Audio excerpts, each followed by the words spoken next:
go. Like, you let go, Oh, I I'll see. just walk Yeah. it'll move That's around. yeah, 'cause there's nothing holding it. Yeah.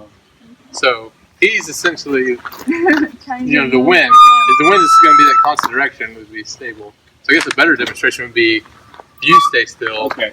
and the wind's blowing that way, and as it gets faster and faster, this is going to pitch and yaw into the wind. So it increases, you know, if you've got a circle in the surface area that's facing that wind, as it turns, it's less surface area. Yeah.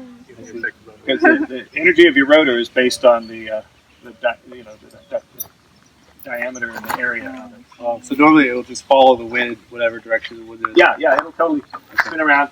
That's another thing that's great about this model of Homebrew Wind Turbine is most of the manufactured ones have a brush card assembly to transmit so that they can rotate. They have brushes on rings that transmit the electricity to a down tower wire. And if you lose one of those brushes or brush cards, something's a problem there. It's now freewheeling, and you have no way to short circuit it and stop it.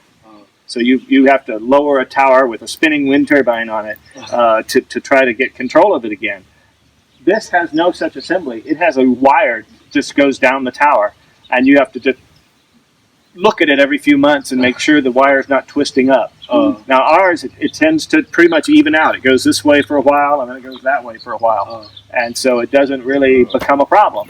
But it's super simple. It's just a wire, and it's 100 foot long, so it can take a lot of twists. And then you have a plug at the bottom of it, and you unplug it, and you let it twist itself out, and then you plug it back in.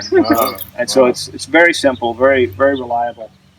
It's everything on this team is pretty cool of how far it's been simplified, and it actually kind of works better than if something's overcomplicated. You know, you would think like that's just essentially it just sits on another piece of pipe. There's nothing even in there, and you don't have to put anything on. You know, there's the grease zerks to help keep it kind of lubricated, keep it from rusting out this season. And you would think, well, that's not that efficient. It'd be better if you put bearings in there so it would spin really freely into the wind. But this, I mean, even that is efficient enough so that with almost no winds that have been happening the past couple of days, even with the stuff jammed in here, this thing is still tracking into the wind. You know, like I'm trying to keep it from spinning, and it's efficient enough that it still tracks with that stuff jammed.